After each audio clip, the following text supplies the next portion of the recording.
Portland is bracing for yet more protests tonight, where, like previous nights, federal agents will again patrol the protests. And the president indicated that this may be coming to more American cities.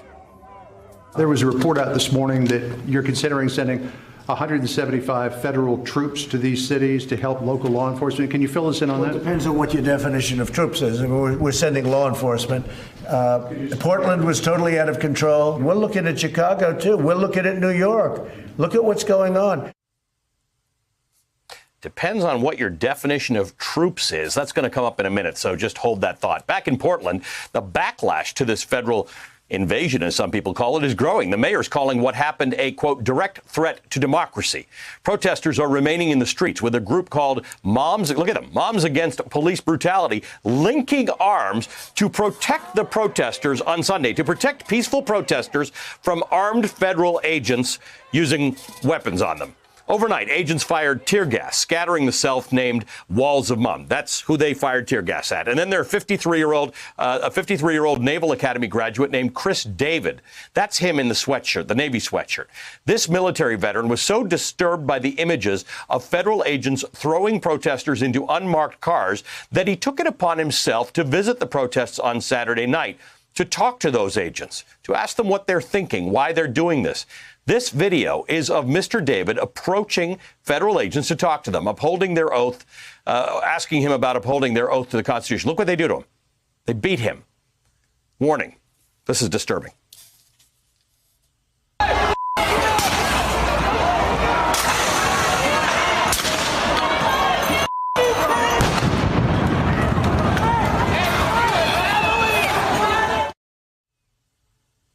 Look at that guy beating on him.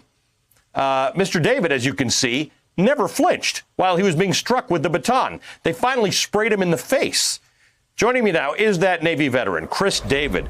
Mr. David, thank you for being with us. It's kind of unbelievable. I can't believe how you didn't flinch. This guy had two arms on a baton, and he's hitting you in the legs and about the body. Are you injured? Yeah, I did get injured. Principally, my arm was broken, but in addition to that, I've got, some bruising all over my body from the baton. What a remarkable thing. You went there to talk to them. You are a veteran of the United States Navy, and you had a sense that federal officers or agents or whatever you want to call these guys, people working for the federal government in enforcement of law, have a responsibility. They swear an oath. You went to talk to them about that. You weren't up in anybody's business. You weren't causing trouble. You just wanted to talk. No, that's exactly what I wanted to do, was just talk to them.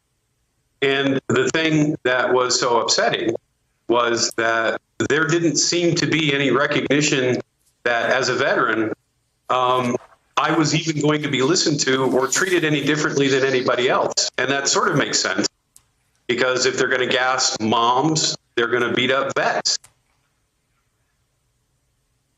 The president was asked about sending in more troops, or whatever he calls them. He calls them federal enforcement officers.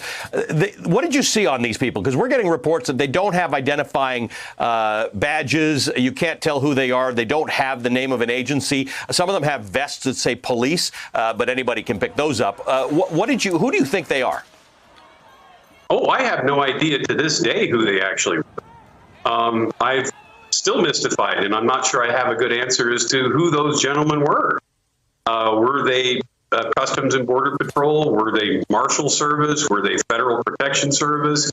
Nobody knows. I haven't gotten a good answer on that. I think that would be a good question for Ken Cuccinelli. Yeah, well, he says that what you're seeing in Portland, I'm putting words in his mouth, but it seems to be a pilot project. They are talking about meeting resistance, as they call it, anywhere in America. What do you make of that?